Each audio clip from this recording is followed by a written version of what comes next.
तो इसीलिए मैंने आईएएस को छोड़ के रिजाइन किया और मैं इसी 20 साल में इसीलिए मैं लगा हुआ हूं इसी काम पे। और चाइना सब जगह तंग करने वाला है, सबका वो तंग कर रहा है।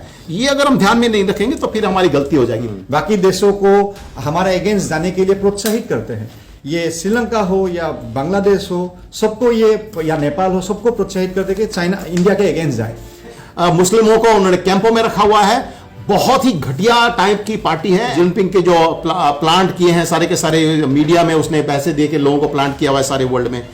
चाइना में काफी प्रॉब्लम आ रही है। हमारे सोल्जर्स को मारा है, 20 सोल्जर्स को मारा है, हमारे लैंड को लिया है। जैसे हमारे अरुणाचल में वो पूरा अरुणाचल वो दिखा रखा है कि वो अरुणाचल उनका है, चाइना का है। तो ऐसे देश से हम नहीं ले सकते। हमारा ट्रेड वहां से कम होना चाहिए। हमें पनिशमेंट देनी चाहिए चाइना को कि ट्रेड नहीं करेंगे। हमेशा जो तंग करने का उनका पॉलिसी है कि भारत नीचा रहे, मतलब चाइनीज कम्युनिस्ट पार्टी का। क्योंकि चाइना किस प्रकार से हमारा देश को मतलब गर्दन से बंद करने की कोशिश कर रहा है। पाकिस्तान को न्यूक्लियर टेक्नोलॉजी दे दिया, आर्म्स वगैरह देता रहता है, ताकि हम हमेशा इंडिया को वो चाइनीज कम्युनिस्ट पार्टी दबा के रखना चाहता है। ये जिनपिंग जो है उनका चाइना का, ये एक टोटलिटेरियन आदमी है। इसकी सारी लाइफ, जैसे माओ की पूरी लाइफ लॉन्ग इसकी पावर थी, इसी प्रकार से इसकी जिनपिंग की पावर है।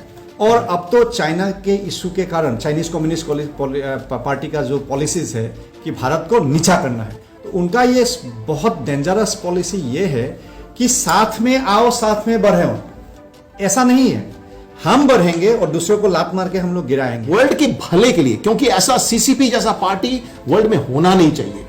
इसके लिए सब देशों का प्रॉब्लम हो रहा है। नेबरिंग जितना देश है, मंगोलिया हो या कोरिया हो, साउथ कोरिया हो या जापान हो, जितने मालयसिया, यहाँ तक कि बहुत दूर जो चाइना के बॉर्डर से बहुत दूर है मालयसिया, इंडोनेशिया, उनके साथ भी चाइना का झगड़ा है। अभी यूएसए को भी थ्रेट मिल रहा है। यूएसए भी उसके अंडर आने की, वो उसको अंडर आना चाहता है। तो बेसिकली चाइना एक डेंजरस कंट्री बन चुका है, क्योंकि सीसीपी, हमें सीसीपी से डर है। हमें ये जो थे ना कौटिल्य, उन्होंने अर्थशास्त्र लिखा था। वो पहले अर्थशास्त्री थे दुनिया में जो, और सबसे इंपॉर्टेंट मैं मानता हूं, जिन्होंने कहा कि इंपोर्ट एक्सपोर्ट से ज्यादा इंपॉर्टेंट है। भारत में ये लोग समझते कम है, क्योंकि हम लोग अर्थशास्त्र को पढ़ते नहीं है। तो अगर आप देखेंगे कि इंपोर्ट क्यों इंपॉर्टेंट है, वो कहते थे कि कौटिल्य की जो बाहर से आता है, सामान लेके आता है आपके देश में, उसका बहुत सम्मान करिए, उसको अच्छी तरह रखिए, उसको तंग मत कीजिए, और उससे जो भी आता है आप सीखिए। तो उसका फायदा ये होता है कि हमें बाहर से सोना भी आता है, उस जमाने में सोना आता था, और हमारे पास उसके साथ सारा जब प्रोडक्ट्स आते हैं और नॉलेज भी आ जाती है, क्योंकि नॉलेज शेयरिंग बहुत इंपॉर्टेंट था उस जमाने में। जो हम लोग बाहर, यहां से बाहर नॉलेज भेजते थे और वहां से आती थी knowledge. Knowledge is the most important. तो इंपोर्ट का मतलब है कि आप बाकियों से ट्रेड से रिस्पेक्ट करते हैं, एक दूसरे से आप रिस्पेक्ट कर रहे हैं कि दूसरे की जो प्रोडक्शन है आपके लिए इंपॉर्टेंट है। तो ये भारत में हमारी इंदिरा गांधी वगैरह ने, और ये जो मोदी है, कहते हैं कि मेक इन इंडिया वगैरह, ये सब तमाशा बंद करना है। हमें करना है कि हम पूरा खुला देश है, सबसे बाहर से सामान लेंगे और अपना सामान भेजेंगे। उसमें एक मैं थोड़ा सा कहना चाहता हूं कि जो हमारे पास हमारे से दुश्मनी करता है, उससे हमें कुछ स्ट्रेटेजिक एक्शंस लेने पड़ेंगे। जैसे कि चाइना में काफी प्रॉब्लम आ रही है। हमारे सोल्जर्स को मारा है, 20 सोल्जर्स को मारा है, हमारे लैंड को लिया है। जैसे कि मैं प्योंगयांग लेक वगैरह है जो लद्दाख में मैं गया हूं, बहुत सुंदर सी जगह है, भारतीय लैंड है। उस लैंड को जब चाइना इन्वेड करके आता है लेने के लिए, तो ऐसे देश से हम नहीं ले सकते। हमारा ट्रेड वहां से कम होना चाहिए। हमें पनिशमेंट देनी चाहिए चाइना को कि ट्रेड नहीं करेंगे।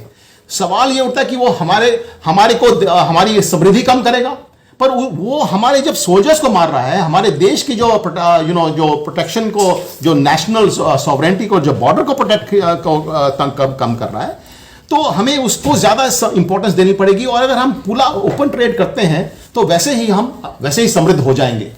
और चाइना का जो इंपॉर्टेंट पॉइंट था कि वो एक्चुअली बाहर के जो देश हैं, आसपास के देश, सिर्फ भारत नहीं, बाहर के देश जो हैं, आप जैसे पंकज जी मेरे को कह रहे थे, आप उसको थोड़ा समझाइए कि वो चाइना किस प्रकार से हमारा देश को मतलब गर्दन से बंद करने की कोशिश कर रहा है।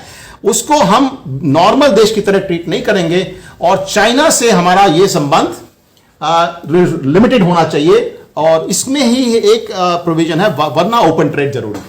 हाँ, जो नेशनल डिफेंस की बात है, ये चाइना ऐसा हमेशा के लिए, मतलब काफ़ी दिनों से, बहुत सालों से, और अब भी वो हमें ऐसा करना चाहता है कि दबा के रखना चाहता है। और हमारे अरुणाचल में वो पूरा अरुणाचल वो दिखा रखा है कि वो अरुणाचल उनका है, चाइना का है, लद्दाख एरिया में है, और LAC में जो लाइन ऑफ एक्चुअल कंट्रोल है वहाँ पे गांव बिठा देता है। और हमेशा जो तंग करने का उनका पॉलिसी है कि भारत नीचा रहे, मतलब चाइनीज़ कम्युनिस्ट पार्टी का, और इतना कि भारत का दोनों तरफ, ईस्ट और वेस्ट दोनों बॉर्डर्स में हमारा प्रॉब्लम हो। तो इसीलिए उनके साथ पाकिस्तान को न्यूक्लियर टेक्नोलॉजी दे दिया, आर्म्स वगैरह देता रहता है, ताकि हम हमेशा इंडिया को वो चाइनीज़ कम्युनिस्ट पार्टी दबा के रखना चाहता है। और वो इसलिए करना चाहते हैं कि जो चाइनीज़ कम्युनिस्ट पार्टी ऑथोरिटेरियन है और वो डेमोक्रेसी उनको अच्छा नहीं लगता, और बाकी नेशंस उनको उनको कहते हैं कि ये ऑथोरिटेरियनिज्म ठीक नहीं है। तो चाइना का हमेशा कोशिश रहा है कि ऑथोरिटेरियनिज्म को अच्छा दिखाए। वो ये कहने लगा है कि प्रोग्रेस ऑथोरिटेरियनिज्म में ज़्यादा अच्छा होता है, ज़्यादा जल्दी होता है। वो एक ऑल्टरनेटिव पाथ, इकोनॉमिक पाथ दिखाते हैं, लेकिन वो दिखाने के लिए वो सारा दुनिया को नीचे ले जा रहा है। जैसे कि ये कोविड-19 में जो लॉकडाउन की सिस्टम उनका आविष्कार है, तो ये तो जो वीडियो वगैरह दिखाते थे कि आदमी गिर के मर गया हर रास्ते में, तो ये सब जब उन्होंने ड्रामा किया, थिएटर नाटक किया, तो ये सब उनका ये कोशिश है कि ताकि भारत को हमेशा इकोनॉमिकली कमज़ोर किया जाए। तो ये अच्छी बात है हमारे लिए, ये अच्छी बात है कि देश का वैसे भी उन्नति करने के लिए जो खराब रेगुलेशंस हैं, जैसे का कुछ साल पहले टाटा ने जब फैक्ट्री लगाने की बात किया था लैंड रोवर के, वो इंडिया में लगा ही नहीं पाए, वो चाइना में जाना पड़ा।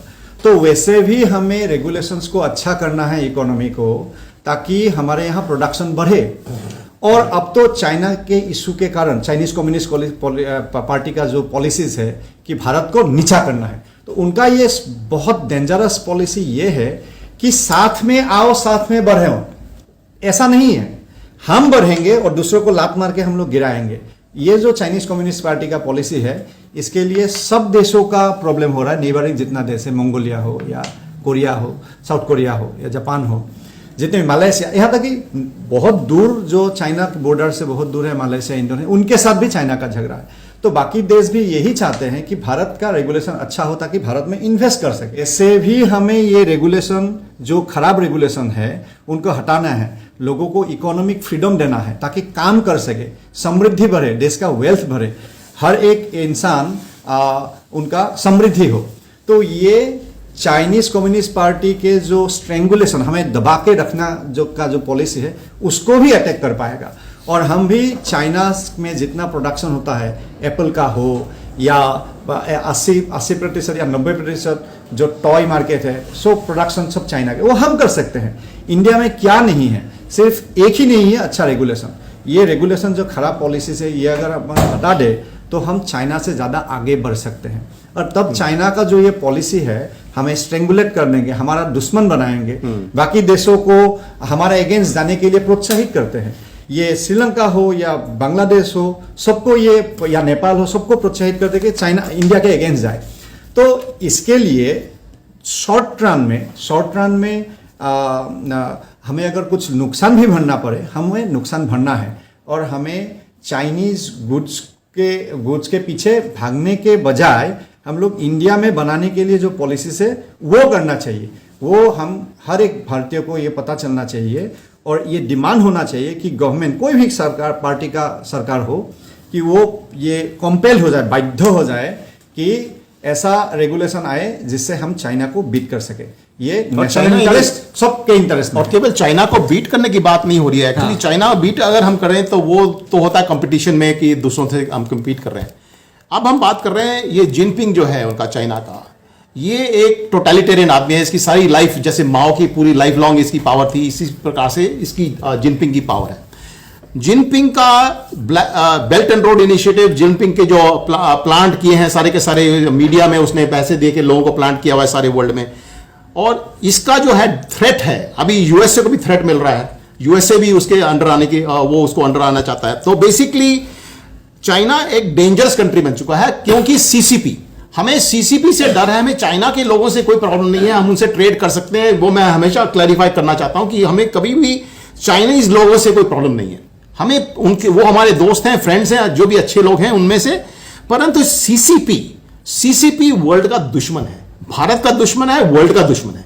अगर हम ये नहीं जानेंगे कि वो हमारे अगेंस्ट एक युद्ध कर रहे हैं, वो भी कॉल्ड अंडरहैंड युद्ध, जो कहते हैं ना साइबर वॉरफेयर, और अंडरहैंड सारी चीजें प्लांट करके अगर हम उसको ध्यान नहीं देंगे, हमारी इंटेलिजेंस एजेंसियां ध्यान नहीं देंगी, तो भारत बहुत बुरी हालत में हो जाएगा।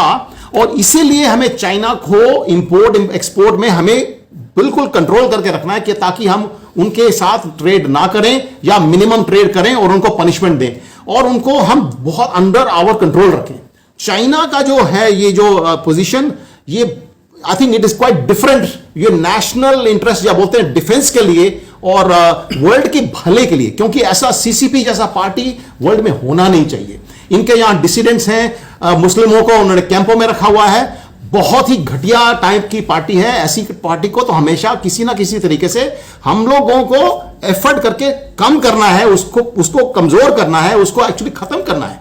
अगर हम ये करें तो भारत भी बेटर होगा, वर्ल्ड भी बेटर प्लेस बनेगा। तो I think this is the general point I was making, कि ट्रेड ओपन होना चाहिए, परंतु ये नेशनल जो डिफेंस और इंटरेस्ट है ना, और ये जो इन्होंने बताया कि चाइना सब जगह तंग करने वाला है, सबका वो तंग कर रहा है, ये अगर हम ध्यान में नहीं रखेंगे तो फिर हमारी गलती हो जाएगी पॉलिसी में। तो संजीव जी, आपको मैं कहना चाहूंगा कि आप 1982 बैच के आईएएस ऑफिसर भी रहे हैं, एक अच्छे अर्थशास्त्री भी हैं। आज देश में बच्चों को अर्थशास्त्र का थोड़ा बहुत तो ज्ञान चाहिए ही, उसके ऊपर आप सुझाव दीजिए, बच्चे कौन सी किताब पढ़ें, क्या करें कि जो है। देखिए, बच्चों के लिए तो मैंने किताब लिखी है, जो आप शायद अलूड कर रहे हैं, कि वो जो ना इकोनॉमिक्स फॉर चिल्ड्रन है, सीइंग द इनविजिबल, एक किताब है, फ्रीली मैंने बना के रखी है बच्चों के लिए। पर ये बच्चों के लिए नहीं है सिर्फ, क्योंकि हमारे यहाँ अर्थशास्त्र को इसको सिखाते नहीं है। जैसे कि अर्थशास्त्र जो कौटिल्य का है वो भी नहीं पढ़ा है लोगों ने, और उसको समझते हैं कि सिर्फ वो पॉलिटिकल आदमी बना हुआ है। उसको अर्थनीति, उसकी जो नीतियां हैं ना, उसको वो गलत तरीके से समझाते हैं लोगों को, क्योंकि उसने ऑनेस्टी, राजा को कैसे करप्शन खत्म करनी है, ये सब सिखाया है। और उसने जो इंपोर्ट एक्सपोर्ट की जो बात की है, जो ट्रेड की बात की है, ये लोगों को समझना चाहिए। हमारी अपनी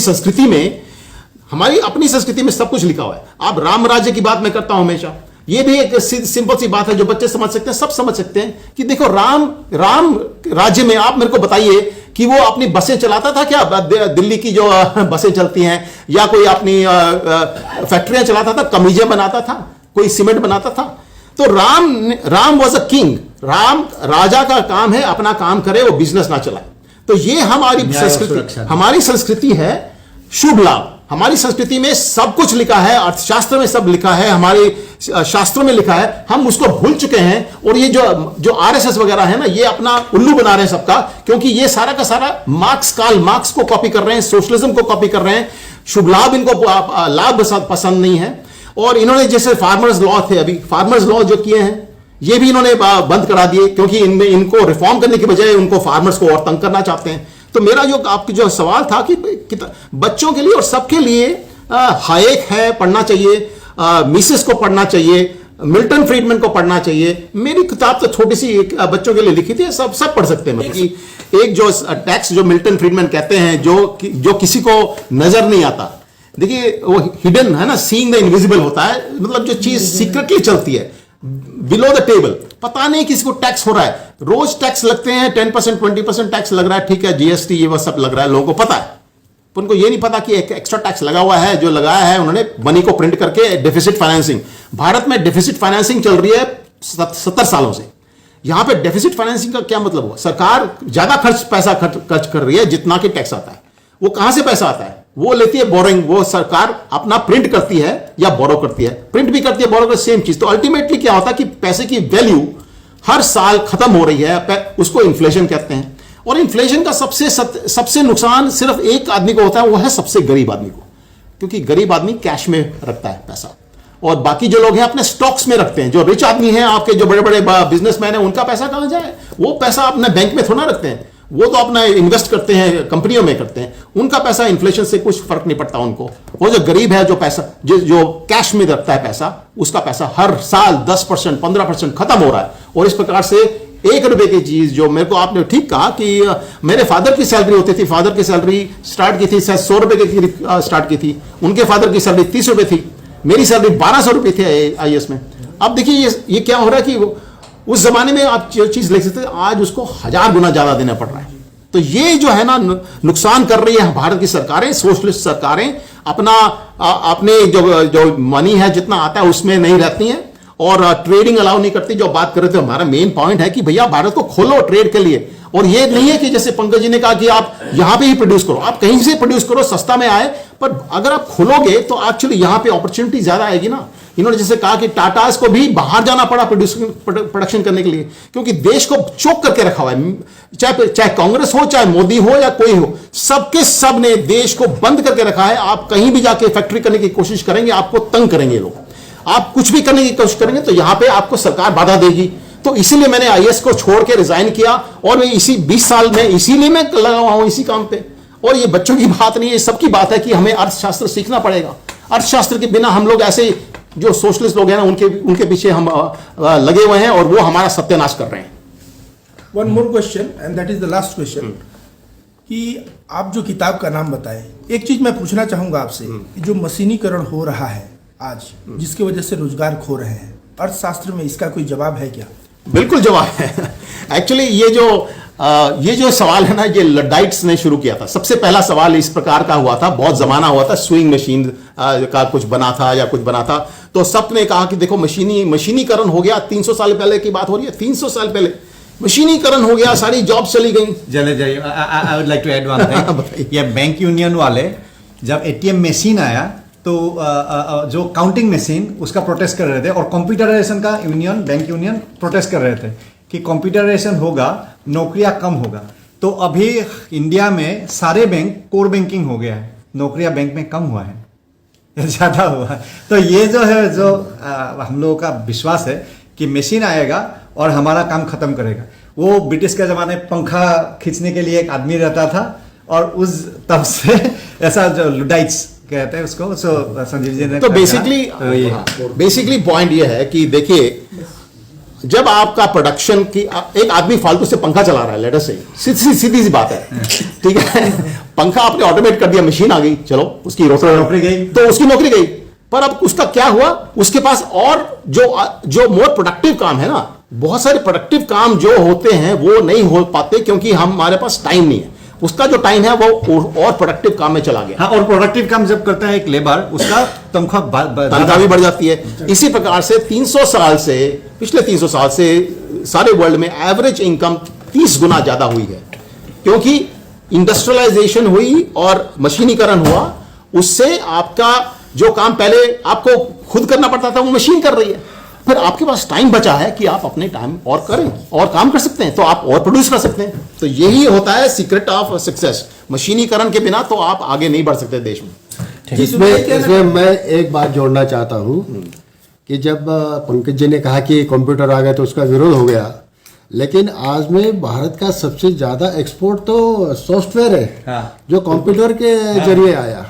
शरद जोशी जी ने हमें एक किस्सा बताया था कि एक बड़ी कंपनी थी और वहाँ सिक्योरिटी के लिए गार्ड्स रखे जाते थे, उसके बजाय उन्होंने वो गार्ड्स हटा दिए और कुत्ता लगा, डॉबरमैन कुत्ता लगा दिया। बोले भाई आदमी की नौकरी छीन के कुत्ते को दे रहे, लेकिन उस कुत्ते की देखभाल करने के लिए 4-4 आदमी लगाने पड़े। भाई एम्प्लॉयमेंट बढ़ा है या अलग अलग। अगर आप ये अंत में यही समाप्त करूंगा और संजीव जी से मैं आप सभी लोगों से आग्रह करूंगा, संजीव जी 1982 बैच के IAS भी हैं, प्लस बहुत ही अच्छे अर्थशास्त्री हैं, तो आप सभी से रिक्वेस्ट करूंगा, इनका एक किताब है seeing the invisible economics for the children, और एक किताब अवेलेबल है, आप इस किताब का अध्ययन करें। ये बच्चों के लिए लिखे हैं, लेकिन ये जो अर्थशास्त्र इकोनॉमिक्स जो नहीं पढ़े हैं, वो भले ही 60 वर्ष के हैं, वो भी बच्चे ही कहलाएंगे। तो ये सब पढ़ने से थोड़ा सा अर्थशास्त्र का ज्ञान होगा और जिससे देश एक अच्छी दिशा में जाएगा।